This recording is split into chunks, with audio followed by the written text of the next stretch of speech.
So my name is Christie Griffith. I'm the Director of Family Services at Acres of Hope. I've been there for about 4 years now.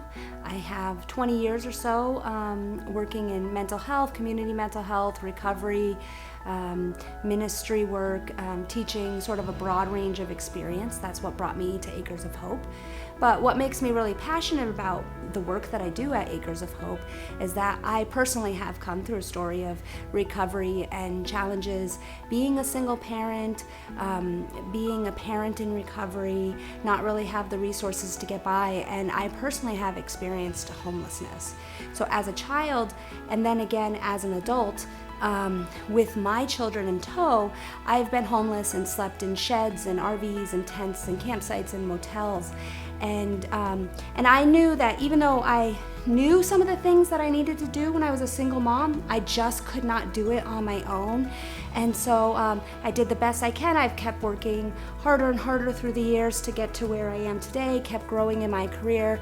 And now it's my desire to help other women that don't have the tools and the resources and don't know how to get themselves on a solid path, get them set up, and so that they can permanently break the cycle of homelessness with their children. So that in the Genesis Relapse Prevention Program, there's one particular step that all the women have to take, which is called sharing their timeline. So for sharing their timeline, the women have to sit down and go through their entire life in whatever increments they do, a couple years, 5 years, and they record all the major events of their life. It's not just the bad stuff, it is the good stuff too, and it's just a great way to take a sober inventory of where you have come from. I don't believe that you can choose a different path walking forward unless you understand where you've come from.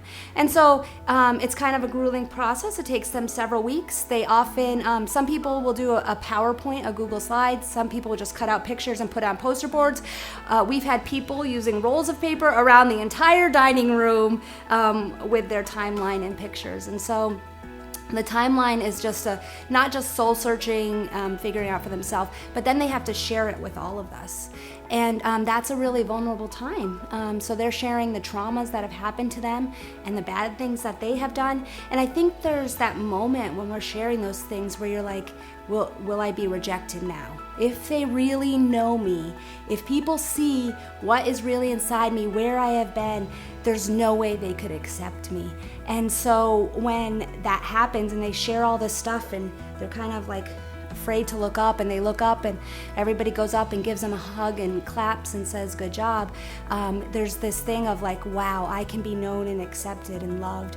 And it's just one of the really beautiful gospel moments that we have at Acres of Hope, because that's what God does, right? He knows our mess, He's seen where we've been, and He loves us unconditionally. And so for us to project that to these women, it's just a glimpse of the Father's love for them, and we get to reflect that to them.